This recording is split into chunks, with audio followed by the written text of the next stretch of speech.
Today we're going to talk about the action-packed extravaganza starring Sylvester Stallone from Rocky and Rambo, and directed by Roger Spottiswoode, who created The Sixth Day, as well as a James Bond film. So we're going to talk about the action classic, Stop or My Mom Will Shoot. Yes.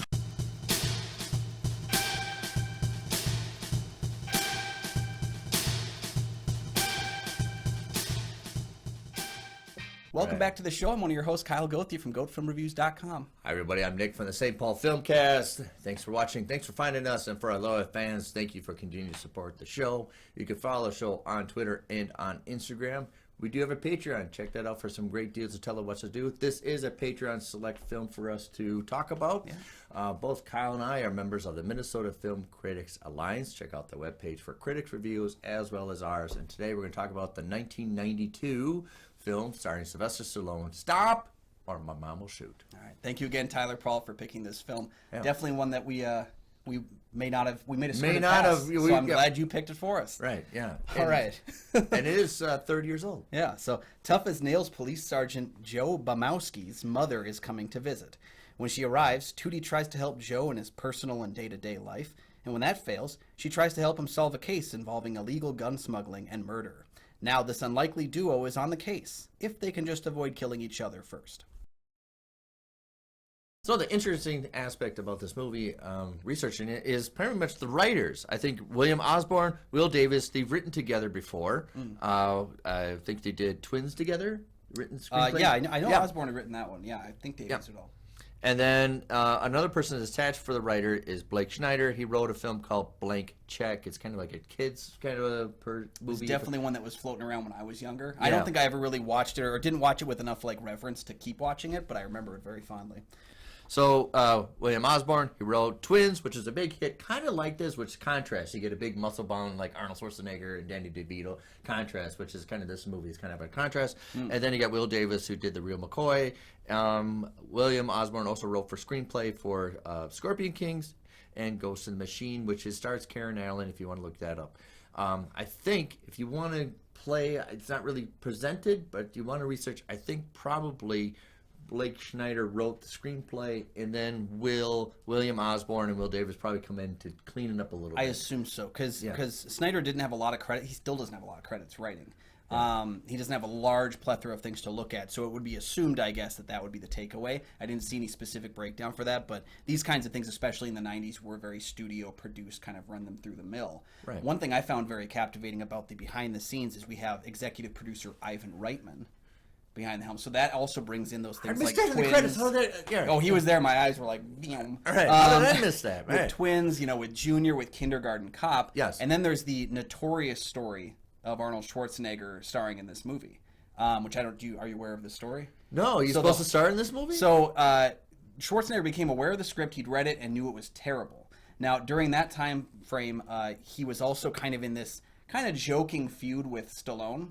So he wanted to try and get the ball rolling on this by saying he was interested in starring in it, Stallone and let the information get to Stallone, so Stallone would jump to it and try to get ahead of him. Hilarious. And it seems like this is a 20-year feud that they had. They must have buried it before The Expendables. Right, because if you were around in the early 90s, both Arnold and Sylvester Stallone had made money doing these action-packed movies. The criticism was that they're just cookie-cutter action films. Yeah. And a lot of critics are like, you can't really bust out of your genres. So in the early 90s, both Arnold and Sylvester Stallone kind of running friction, running a little adversary with each other, see if they can do comedy. And that's why you get Sylvester Stallone. He already did comedy before, like Rhinestone and stuff like that. Yeah, I think Oscar had come out before this as well. But with the success of Kindergarten Cop, as well as Twins, Sylvester Stallone tried to get himself into a little more comedy. I think he tried to even change a little bit of Judge Dredd to make it a little more lighter comedy than a solemn movie that you get for the remake and like Judge Dredd. But he wanted to lighten up a little bit to show that he had comedic skills. Yeah. So, yes, this is why the enticement was Sylvester Stallone to do this. He wanted to attack critics and show probably his adversary buddy Arnold had to do comedy as well. Well, the disappointing thing is that he never realized that he had already been doing comedy quite well. It was just interspersed in the action. It was a form of the slapstick may not always work for you. It seems to work kind of well with Arnold. Arnold was able to kind of embrace it quite a bit, but the slapstick doesn't always work. Whereas you look at something like Rocky, there are still comedic scenes in all the Rocky movies, and the only one that really stands out to me as being flat out bad is the robot scene in Rocky 4, but he has gotten comedy and he's been able to work with it. The writing, it's just jumping in full-fledged in a major motion picture comedy intended for comedy. Right. It's because it feels out of place. Like the whole movie, you wonder if somebody else would fit the role that Arnold Sylvester Stallone's doing, that would be almost a mama's boy from a distance. Yeah. Right. And I mean, of course, there's that fantastic thing about the poster where you've got the really tall Sylvester Stallone, the really short Estelle Getty. Yeah. And even so, they're selling Estelle Getty as Golden Girls star Estelle Getty. In the poster for the film, she doesn't have the red hair she has in the movie. She has white hair. So it's her character, basically her character from Golden Girls. Pretty much. And you have a copy if you want to show it. Yeah, so I got this Mill Creek Entertainment one. I love these ones because they actually look like they're VHSs coming out of the slot. Oh, I adore these Blu-rays. But yeah, so you have Stallone that takes on this role as a way to get out ahead of Arnold Schwarzenegger. You have Estelle Getty who basically said, I don't want to do this movie if they're shooting, which, fun fact, the title of the movie is Stop or My Mom Will Shoot. They lied to her and said there was no guns in the film until she signed on, and then she found out there was guns in the movie. Get them signed, and then you're like, surprise, we're gonna just can't believe she fell for it. Right. So at the time in 1992, it was banked that it was a mixture of action-packed as well as you're going to have the success of Golden Girls. I mean, it was everywhere. Oh, yeah. And then you're going to have her. So you want to have a little bit of a contrast combination that I thought was going to be gem. You're going to have a mixture of I don't know, Magnum P.I. meets Golden Girls, kind of a package deal. That's kind of what was sold. Oh, yeah. And I don't think it delivered all that much. That's the issue that's at play here is an issue of tone, and we'll break it down with our review in a little bit here. Yeah. But, you've got these obvious kind of callbacks to action of the 80s, of course, with Stallone himself. But then you even have, you have, I guess what I would say, having these background characters. I mean, there's this funny. You got Roger Reese. Yeah. You see him in Cheers. He has got the famous accent. Oh yeah. What I always think about with this scene was I was watching him talk about when they were doing the gun selling scene. To Estelle Getty's character when she's with a very over cliche biker dude that you always get, yeah. And he's presenting her a gun, and he's like, "Yeah, you see the guys on Miami Vice? They use this gun." And it's like a very obvious callback to a show that just ended a couple years prior. But what's even funnier is me being a fan of Miami Vice. As they're saying that, the camera pans up to Martin Ferrero on the bridge, who is notorious for his character from Miami Vice, as well as a couple other characters. He's played 3 people on that show, right. So it was nice to see that there's definite respect to the world of action that had come before. And Roger Spottiswoode, I can't think of any prior action movies he had done before this. Of course, he did Terror Train. Which we talked about. We tweaked it. Yeah, that was interesting when we did this movie. It's like, wait a minute, I know this name. Yeah. See, and I recognized it from The Sixth Day, which is one of my guilty pleasure Schwarzenegger films, as well as I think an underrated Bond film with Tomorrow Never Dies. Well, Sixth Day, when we get to that, we're gonna get to that one eventually. But right at the time, what was selling in the early '90s is starch contrast. Yep. You have Arnold and Danny DeVito. You have Estelle Getty and Arnold, and find out some way to have the contrast be funny. Mm-hmm. And you have to have the writing. You have to have the awkward circumstance of a mama's boy, but when mom comes over, even though she's tiny, she takes over everything. Yeah. And you have to have a person that's kind of, subdued. All right, mom, I'll listen to you. Yeah. Right. And then you get Sylvester Stallone's shower scene into it as well. Oh, and that's another thing that I found very funny was that I just second time seeing this movie, I forgot it was in the movie. Right. So the movie, when it was finished, I guess got scored at a PG, and they didn't think they could sell a PG comedy with Stallone. They thought at least we got to get 13. So I think they reshot the shower scene so they could use a butt, so they could get it to PG-13 because they knew a PG movie wouldn't sell. There's no chance.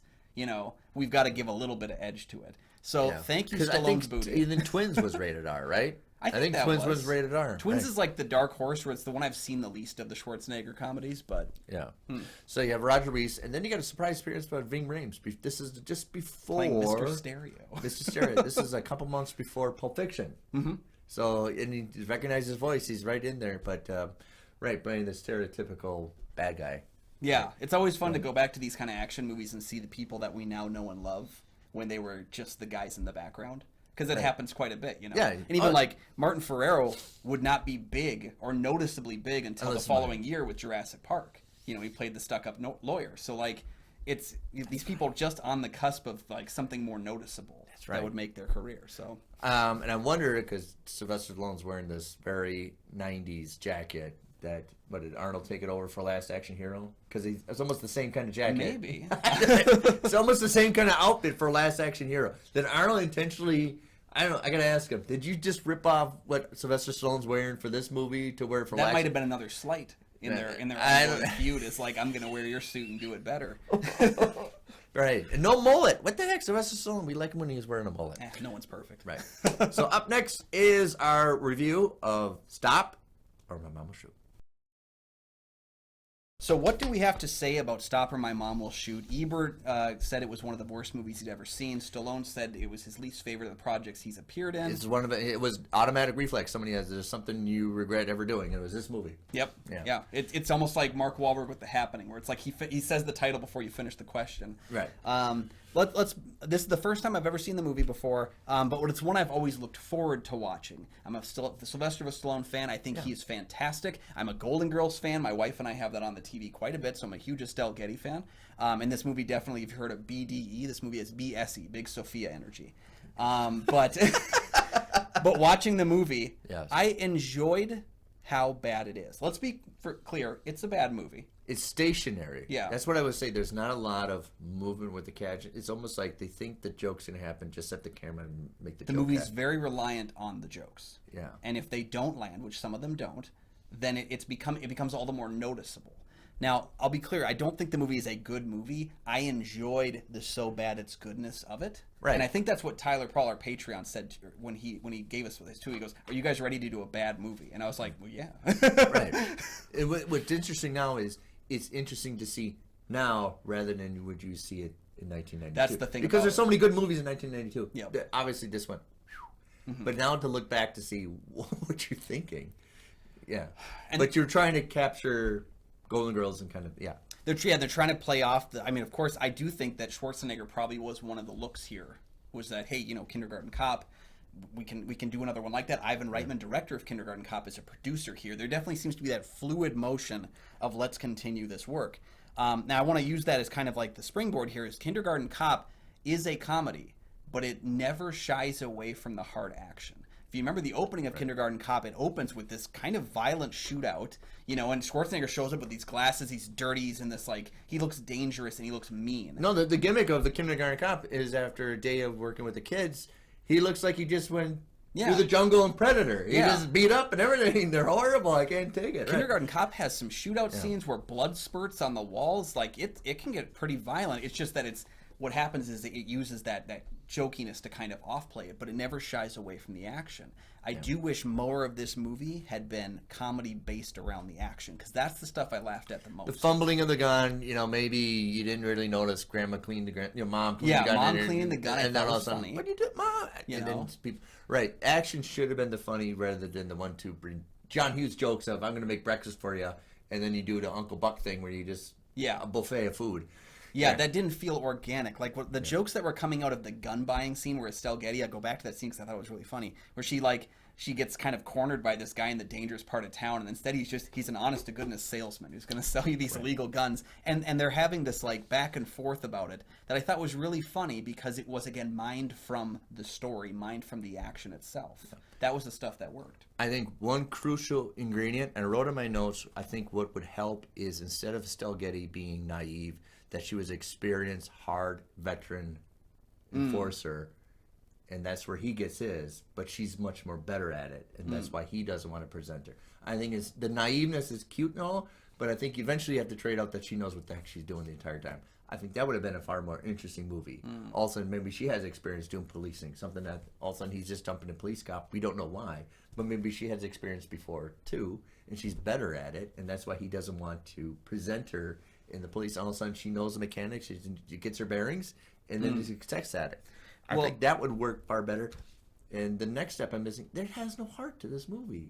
That's the Kindergarten thing, Cop too, has a genuine heart. He really cares about the kids, and then he has the whole undercover. The Twins has a heart to it. kind of a thing. Well, that's this the thing, doesn't yeah, is feel that like it has a heart to it. It feels like, again, like the comedy is more important than the story. I think the best comedies are the ones that have a story that you can embrace and understand, and then the comedy is, again, mined from that story. When you look at it, you're right. There's things like when, what's the line, where like the guy's going to jump because he hasn't been getting along with his mother. And it's like, okay, that's too on the nose. You know, if you had just had a scene where the guy was going to jump off the building and Stallone's going to go up and talk him down, and then instead Estelle Getty gets on and talks him down like a mother would, it might have been more successful. That final stinger where they catch the guy in the airport and they're like, I remembered why he was on America's Most Wanted. He killed his mother, and it's like, and he's like, well, I would have done that. Those are the things that I think don't really land because they don't feel authentic to a story. They don't feel like they've got that internal heart. The great heart scene of them sitting at the park bench while she's feeding the dog, that was a good moment of heart. I appreciate her that own dog, I did. right? Yeah, and it's that if you don't have a heart to your story, then you don't have a story. You have to have something that they relate to. Why he is so doting on his mom, why he tries to avoid her and try to be on his own a little bit. Then you have the subplot of him doing with the captain, Jo Beth Williams, and she's trying her best to have something in this tangible. But even that is presented as very starchy. There's nothing genuine about it. Yeah, and to your point though, the script was rewritten around Getty's addition to the film. Originally, Tootie had been written as a meaner, harsher parent. But they felt like Estelle Getty would probably do better if we worked it around the Golden Girls persona. They don't have Golden Girls writers working on this thing, so it doesn't feel like it has that same kind of character. Why don't you call them up? Yeah, that would have been like, that's the script polishing part. It's like, hey, we've got one of your stars. Let's make a great movie. Like, we'll hire you to come in and polish up her dialogue.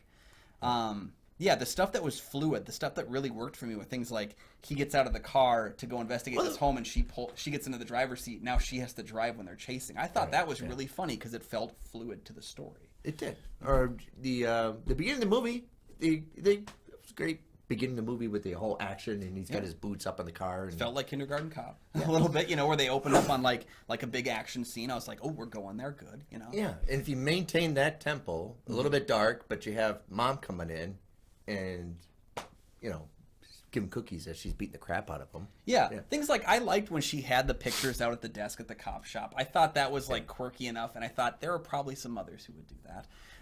But you need a Joker like he nabs a guy, puts in the car, and there's a moment where it's off camera, and then he comes back and he's like, "Please don't let me alone with your mom ever again." And something like that makes her a little more spectrum of the emotions rather than. If you want to play the naiveness, there has to be some kind of a talent of where even the bad guys are afraid. Even if she's not harsh or like intense in the way that he is, if she had played it, or if she had been written to play it, I guess, as somebody who had her own skills that were going to help. But so much of the movie is spent on her foiling his plan as a cop instead of supporting it with her own distinct flavor.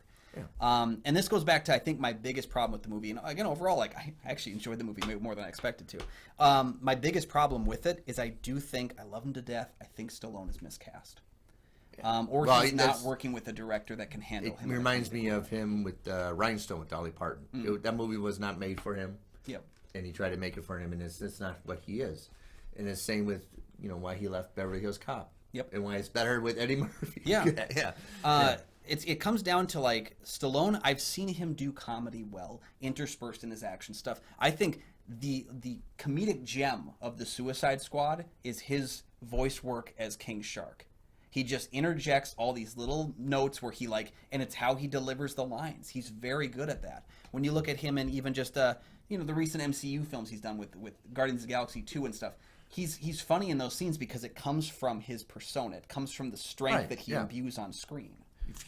And it's not like typecasting, it's where you're going to win. Because you don't buy into that this guy is going to be a pushover to mama. Yeah, that's why I still think this screenplay was written for Schwarzenegger. Because I could hear Schwarzenegger saying some of the lines, and I could buy him saying it. Oh, Dolph Lundgren. And that's not for me to that's not for me to say that I don't think Stallone could have done it. I just think the script wasn't tailored to him, and he didn't have a director that could get him into those roles, that could massage the comedy out of it. Yeah.